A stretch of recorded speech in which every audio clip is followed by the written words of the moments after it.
Om Namo Bhagavate Vasudevaya.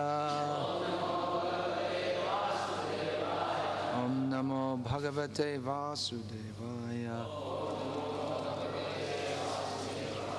Srimad Bhagavatam, Canto 3, Chapter 26, Text 34, Translation and Commentary by His Divine Grace A.C. Bhakti Vikas Swami Prabhupada. The activities and characteristics of the ethereal element can be observed as accommodation for the room, for the external and internal existences of all living entities, namely the field of activities of the vital air, the senses and the mind. Purport.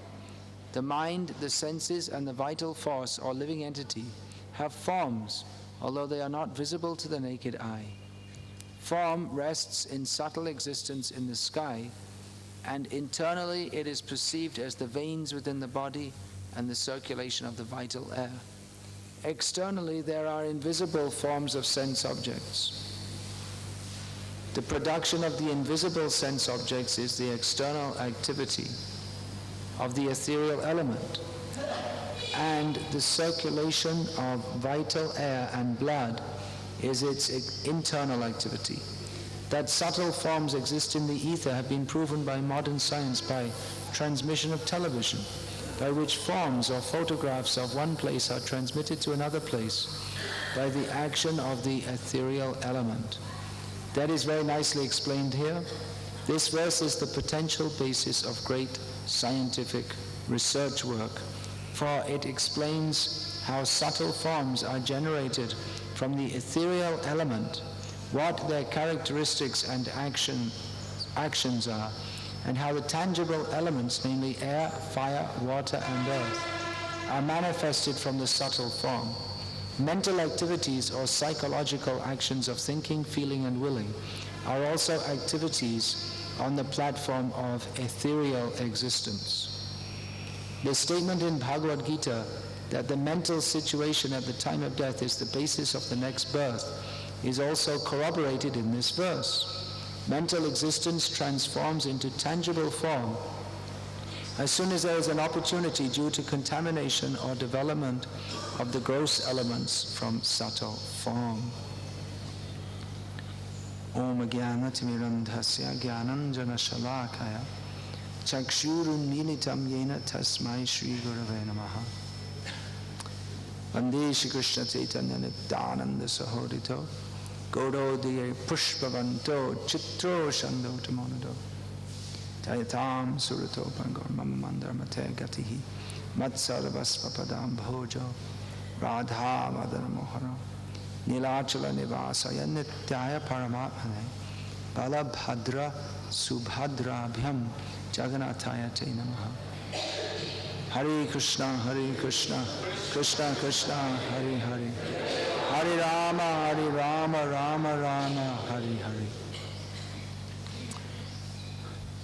It's often stated that, or it's understood that a main purpose for the description of the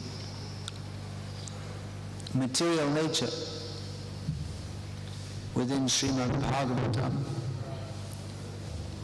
which is Nigamakalpataro Galitam Phalam, the ripened fruit of the desire tree of Vedic knowledge, which is meant for establishing within the consciousness of its hearers and readers knowledge of and attachment to the supreme transcendent reality. So it's often said that this description of material nature is there along the lines of Shaka Chandra Nyai, that to point out the moon to a child who may not know what is the moon. This is the moon. First, you see this tree, in between the branches of the tree, that shining object in the sky, that is the moon.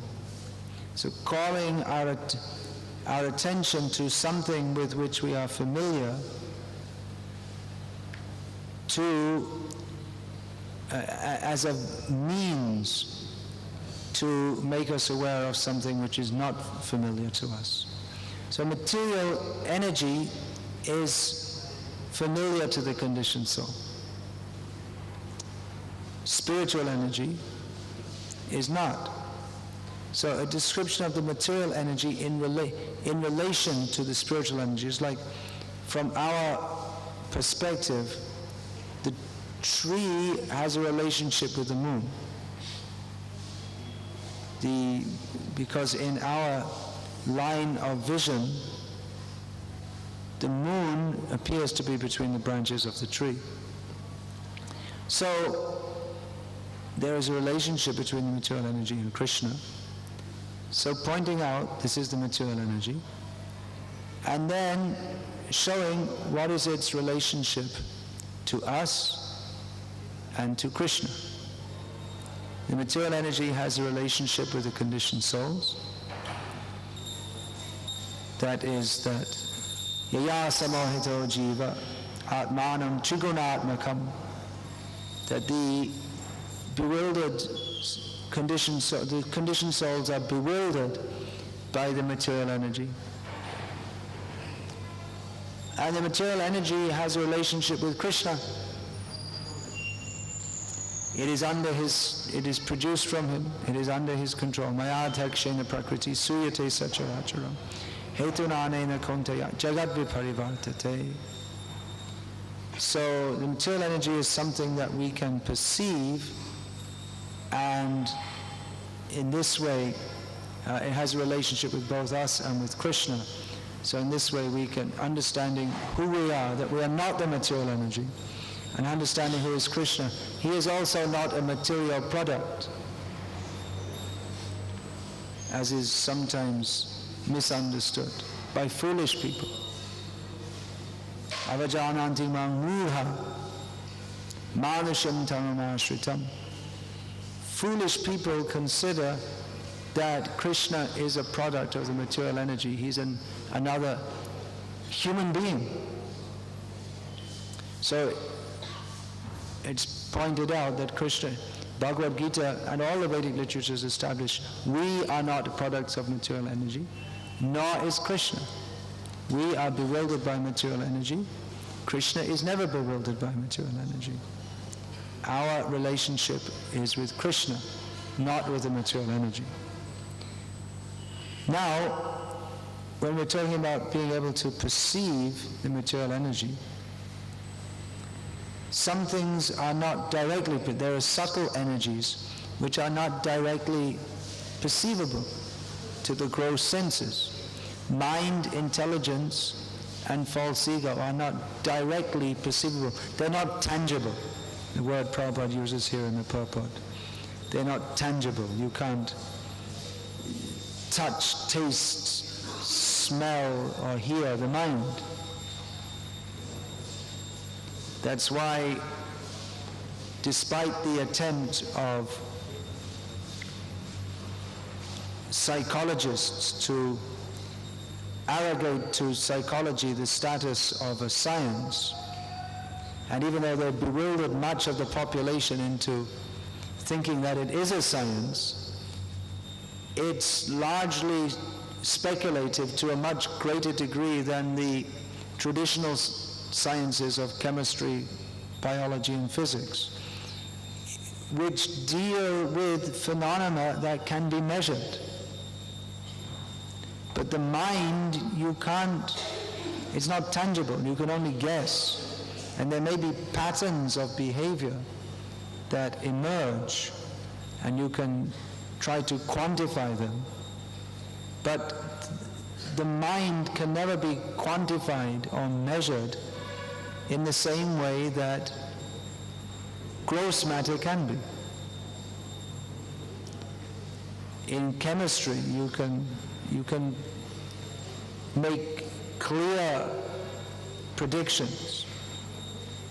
If you react an acid with an alkali, well, put together an acid and an alkali, there's a reaction, and a salt and water remain. But with the mind, you can't say. So exactly what anyone will do. If someone, they predict that people should act in a certain manner. If they don't, they say they're abnormal. But who's to say what's normal? According to different cultures, one thing may be, what may be considered normal in one culture is considered abnormal in another. So it's not measurable in the same way as the gross, the mind, intelligence, and false ego are not measurable in the same way as the gross elements are. Even intelligence they try to measure by tests. But the tests, they can to some extent measure certain kinds of intelligence. But you might get someone who's highly intelligent, and they pass the test, and they become part of the Mensa society. But they can't make a chapati for their life. They don't have the intelligence how to they can solve complex mathematical theorems, but put them in the kitchen and they don't have any intelligence how to make a chapati. Or they try to cook the rice and they burn it and just make a complete mess. Whereas the housewife with no education, she may be an expert cook. So her intelligence works in a different, she has intelligence, but a different kind of intelligence. So, again, it's difficult to quantify. That's why, at the present in our ISKCON, the latest fashion, the latest deviation, is psychotherapy. It hasn't come much to India yet, but in the Western countries, the latest rage is psychotherapy. Every devotee should get psychotherapized, but so that you can become you can become more mentally integrated and then you can do your bhakti better. But it's all based on different speculations. The rage among the popular gurus in the West, what they call the word guru in American English, or it has a different meaning to guru in Hindi or Sanskrit. It's often used to mean someone, it's like a new age guru. There's someone who, they write books about how to feel good about yourself and how to be successful and all this. So the whole thing is how to feel good about yourself. That even though you're completely useless, you should feel, I'm great, I'm wonderful. But what this has been for the last 10, 15 years, it's called self-esteem. Everyone should have high self-esteem. You shouldn't think I'm so you should think I'm great. So what they're analyzing now, it's produced a whole generation of Americans who are completely useless at anything. But they think I'm great, because instead of thinking that they have to work hard to achieve something, this psychological mumbo-jumbo has convinced them that, well, even if you can't do anything, you just feel good, that's all. And you just think and you'll be a success. Just feel it. You get up every morning and say, I'm a success, but actually you're not. You're a completely lazy, useless bum. If you're going to be a success, you have to work hard. And if you're not good at something, you have to work hard to improve it. Just feeling, I'm great, I'm wonderful, it doesn't work. So it goes through different phases and fads, and as has been noted, the Catholic seminaries in the West were destroyed by psychological treatment. They thought, oh, this is really good, we can make our prospective priests and nuns better better integrated people, but then they taught them psychologically that you should just get in contact with your inner self. And your inner self, they don't know what is their inner self, so they go inside and it's all calm, krodh, lobh, moha, and they say, you just express yourself, what your feelings are, whatever you want to do. And then what happened is they thought, well, what do I want to do? I'd like to drink wine, have illicit sex, and that was it. That was it.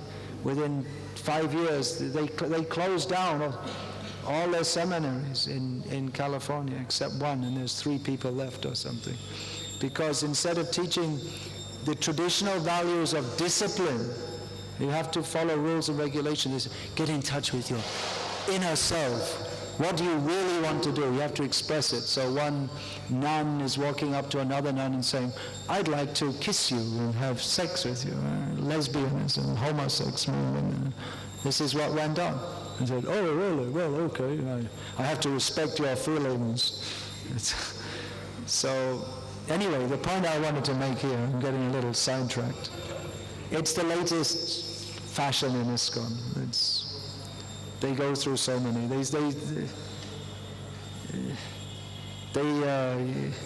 You know, I don't know what they're reading TV and reading kami books and watching TV. And they should just read Srimad Bhagavatam. What does it say? Nashta prayeshu abhadreshu nityam Bhagavata says all the abhadra, all the bad things are destroyed by hearing Srimad Bhagavatam, but they don't believe in that. They believe in modern psychology. Anyway, what else do I want to say? Because this verse is speaking about ether. Now, ether is an element. Akash, it's usually called. Here it's called Nabhasaha. In Bhagavad Gita, it's called Akash. What's the verse? Famous verse? Different. Bhumirapo nalo vayu kam mano buddhirevacha. Come. I know it's not. It's called, in that verse it's called come. Ether. It's translated as ether. In the Western world, also there was before the rise of modern empiric science, they also used to believe in ether. That's where the word ether comes from. Otherwise there wouldn't be any word in English. It's in Western or in the history of Western philosophy, the word ether is a medieval term. It means a subtle element. And although ether is not much, you won't hear this word in English unless you're discussing from Prabhupada's books. There's an English word, ethereal, which means something so vague that it's just something of the imagination. Some vague idea, bordering on imagination. So ether, what is ether? It seems difficult for us to understand what is ether. We can't see, touch, taste, smell or hear mind, intelligence or false ego, but we can have some idea of what they are. And similarly, we cannot see, touch, taste, smell or hear. I deliberately didn't say feel the mind. We can feel the effect of the mind in a subtle way. We can't feel also ether, so in some ways it appears to be more subtle even than mind, intelligence and false ego. It's difficult to understand what it is. Here the understanding of what ether is given. It's that, well, sometimes it's akash, it's translated as space. It's that which gives room for everything to move in our modern scientific way of thinking, we just take that for granted. We don't think that there's any need of any element, space, for everything else to move in. But the Vedic concept of elements is different to the modern scientific. We don't have a periodic table in the in the Vedic system. And what is called an element in modern science means, let's see if I can define it, an irreducible substance, or if it's reduced, then it creates a big explosion. It's irreducible. That at least refers to the non-radioactive elements. So the elements, what are called the elements, they bond with other elements to form molecules. So they are or with themselves, just like hydrogen won't be found as a single element. It may be in the molecule will be a combination of hydrogen, H2, two hydrogen, as far as I remember, two hydrogen atoms, is that right? Combined to form a hydrogen molecule. I learned something at school, not much. So the elements are considered the building blocks of the universe, the bricks. Whereas in the Vedic understanding, the elements, it means the primordial substances, different categories of substances, from which all other substances of that type are generated. So if we say earth, air, earth, water, fire, air, ether, these are the gross elements which are progressively less gross. So earth, mud is mostly earth, and so is brass. I was saying this is mridanga, it's pitalanga, it's not made from earth, it's made from brass. Mridanga means made from mrit means mati, just earth. But certain kind of clay, and this is made from brass, but brass is also, it's considered a transformation, it's product of the earth element. So if we say it's a transformation of the earth element. Now, in Vedic science, there's no such thing as a transformation of an atom. But so the understanding of what is an element is quite different. When we say air, that means, in the Vedic understanding, that means all different kinds of gaseous substances. And of course there may be mixtures, just like steam is a mixture of the air element and the water element under certain conditions. So ether is described here as the main characteristic of ether is that which it's space, it gives room for everything else, for all the other gross elements to work in, and it's also the interface element between the grossly gross elements and the subtle mind, intelligence, and false ego. And here in the purport, Prabhupada explains that it is by ether that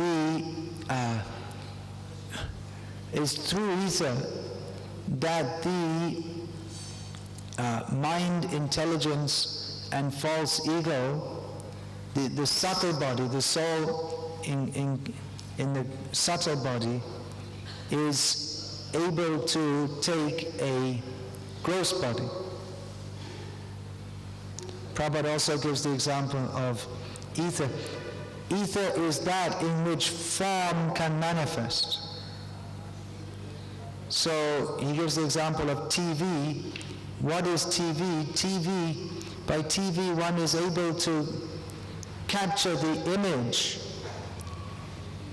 of an object in one place and display it in another place. So you can have live cricket. The game is going on in Australia and you can watch it in India. How is that possible? Because the form is being transmitted through the ether, and presumably that would apply to all different kinds of telecommunication, just like radio, or through the satellite they have this phone. Sound is transmitted through the transmission. Yeah. Sound is transmitted. So this subtle, in a subtle form, that which is gross is represented. It's able to be transmitted through the ether. There's in science fiction, they have this concept of beaming people from one place to another, that they put a beam on you, on the body, and the body, I don't know what maybe I don't explain it, but anyway, the body is beamed from one place, maybe from one planet to another. So your body is here, they put the beam, and then they move the beam somewhere else, and then the whole body gets reformed. And that's one way of saving the bus fare, or saving the plane fare. Of course, if someone beams you and then they don't put you back, then you're in a lot of trouble. Right? Then what happens? You remain as a ghost. I don't know. But anyway, they have some idea that they could do that. I don't know if they're ever going to do that, because the body's a lot. You can send a sound wave from one place to another, but that's far less complex than a body. It's also all on the subtle platform. So I don't know if they're ever going to do that. We don't have even in the Vedic literature any such thing, but it's not needed also, because by the Vedic method, you don't have to get beamed and then your gross body reconstructed somewhere else, but just by thought you can transfer from one place to another. That is one yoga siddhi. Or there are different ways of doing it. You can jump in the Ganga at one place, at Haridwar, and come up in Calcutta. Although I think it would be better to go from Calcutta to Haridwar. Or, Prabhupada said that there are some yogis who every day they take bath at the Chardham. That means Badrinath, Dwarka, Puri, Rameshwaram. They go in the water, take their bath at Rameshwaram, and then they go up, down, 3 times. You have to go up, down, up, down, up, down, and the 4th time they go down and they come up in Puri. And this way, and Prabhupada said, I have personally seen, which probably means that Prabhupada is doing it too. So, they don't, the ideas that they have imagined in science fiction are rather gross, actually. The Vedic method is by thought, by one who is able to control his mind, then automatically he gets mystic powers. You don't have to be a devotee. You'll find even Buddhists or Christians, if they're actually controlling this, I'm not talking about this Joyce Meyer kind of Christian, but you'll find some traditional monks, they live very austerely in the Christian tradition, and they get mystic powers. They can fly around here and there, and just by seeing them, people get cured of diseases and so many things. The mystic power, it automatically accrues to people who perform austerities. Therefore it's said that austerity is the wealth of the Brahmanas. What do they need money for? You can create it anytime you like. But they don't need. They're on a higher level. So all these, what we call mystic powers, how is it possible? Because the gross forms, they are resting in the ether. So one who has mystic powers, it means that the ethereal element, either consciously or unconsciously, they have some leverage on that. So that just like you'll find some yogi or magician, what would you like to eat? And they say, when Prabhupada was a child, some yogi came to their home and said, what would you like to eat? And he said, Kabuli Dalim, which means pomegranates from Kabul. And they'd go in the next room and they found freshly plucked from the tree some nice pomegranate, fresh. So he immediately, all right, you eat that. So they can do, because they can immediately, because the space, the ether is that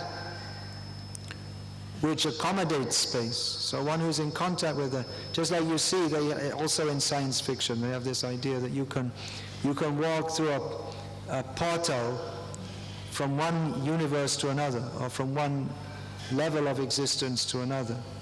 So like actually one who's controlled the mind and senses, then the gross, because they're in control of their mind and senses on a subtle level, so the gross matter doesn't restrict them. So for such a person, 10,000 miles, 5,000 miles is just the same as being just here. So for them it's an easy thing. They can pick up a fruit from America and give it to you right here and now. They have that ability. They can do that. Or they can travel. They can go from one place to another. Because there's no restriction. They don't have to go through they don't have to cross so many gross barriers. They can immediately, through the ether, go right through. So these are some understandings of ether. Prabhupada writes in this purport that this verse is the basis of tremendous potential scientific research. Actually in Russia especially, they've done a lot of orthodox scientists for many years. They've done research, whereas in the Western countries, they reject, no, we don't believe in all this, it's not possible.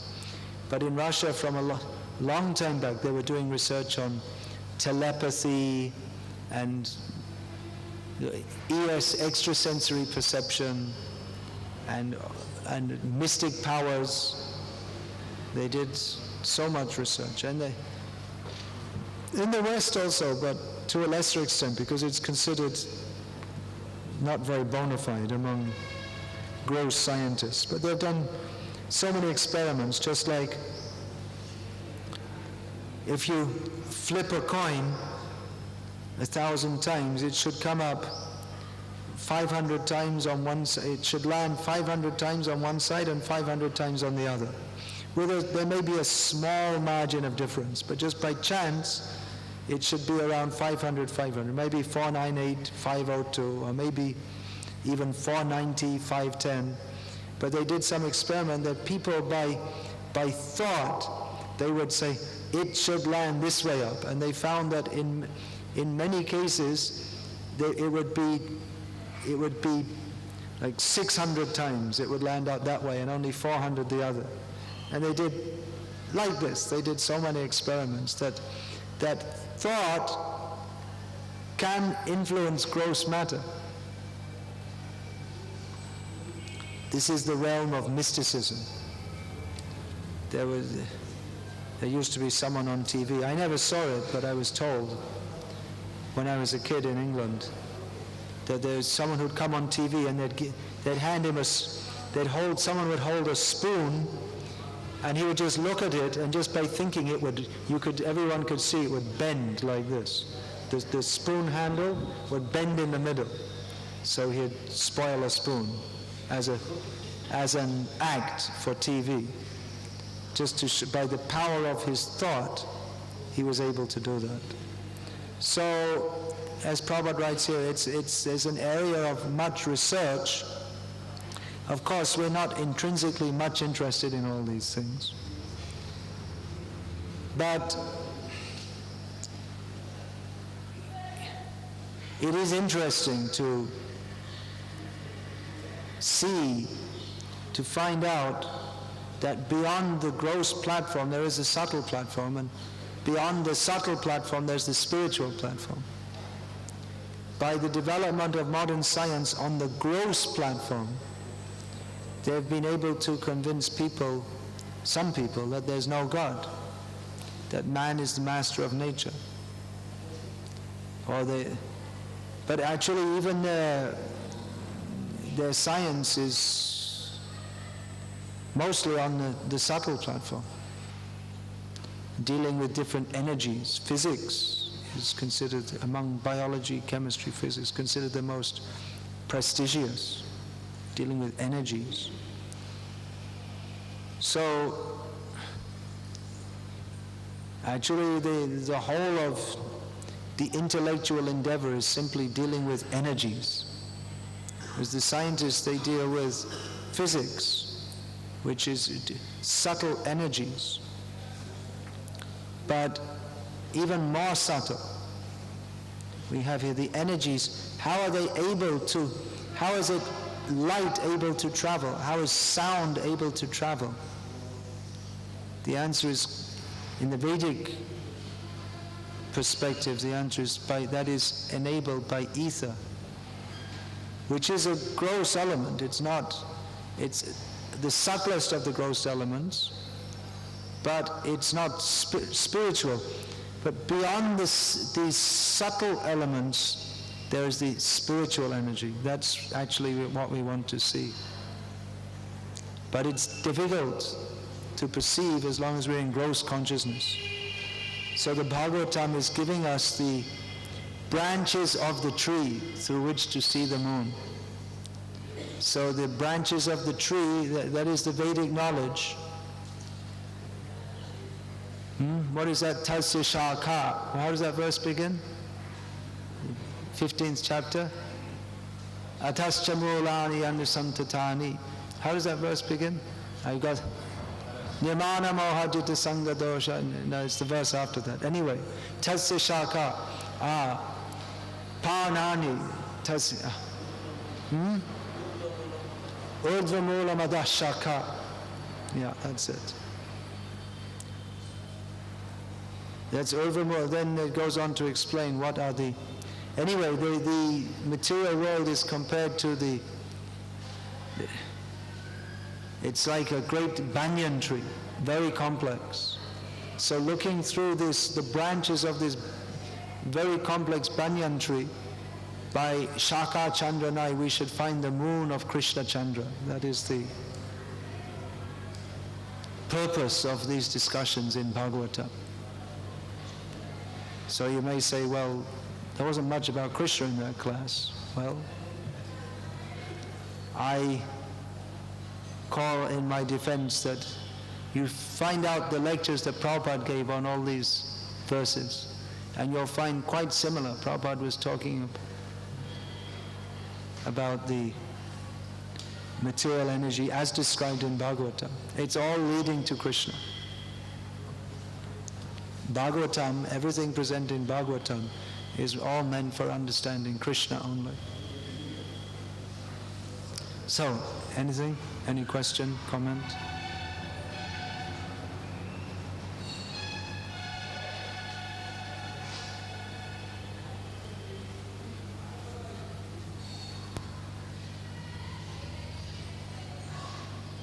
Hare Krishna. Srimad Bhagavatam ki jai.